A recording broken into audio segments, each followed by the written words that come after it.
என்னுடைய பணிவான வணக்கத்தை தெரிவித்துக் கொள்கிறேன். அரும்பகுதியில் அதிகமான விவசாயிகள் தான் உண்டு. நிலத்தை நம்பி வாழ்கிறவர்கள். எனவே அவர்களுக்கு தேவை நிலத்துக்கு தண்ணீர்.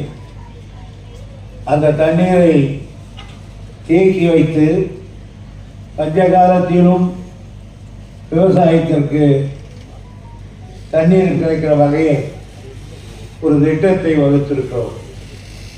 அந்த திட்டம்தான் இங்கே நீரை சேர்த்து வைக்கக்கூடிய திட்டத்திற்கு 24 கோடி ரூபாய்க்கு மேல் நாங்கள் ஒதுக்கி செலவு செய்திருக்கிறோம்.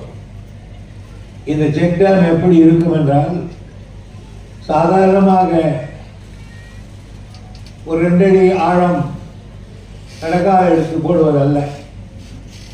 சுமார் 8 அடிக்கு ஆற்றிலே பள்ளம் வெட்டி தண்ணீர் வந்தாலும் அதை இறக்கிவிட்டு அந்த 8 அடி ஆழத்தில் இருந்து சுவர் எழுப்பி எந்த காலத்திலும் எப்பேற்பட்ட வெள்ளமும் அடித்துக் கொண்டு போக முடியாத அளவுக்கு மேலே அதனுடைய கட்டிடத்தை எழுப்பி தண்ணீரை தேக்கி வைப்பது.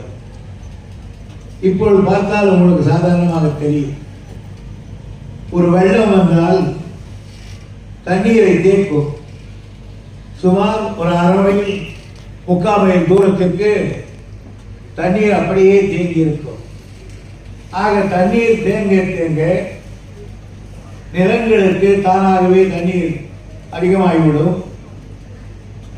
ஆகையினாலே இந்த திட்டத்தை வகுக்க வேண்டும் என்று பல ஊர்களிலே இந்த திட்டத்தை நான் அமல் செய்து வருகிறேன்.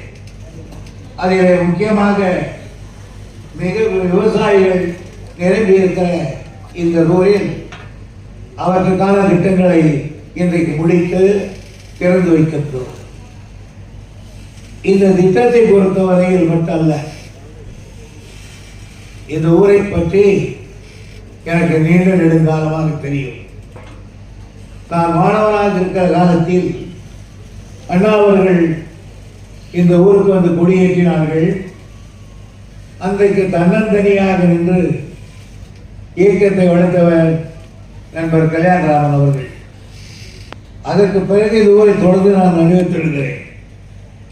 இது மட்டும் அல்லாமல் முதலமைச்சர் கிராம சாலை மேம்பாடு திட்டத்தை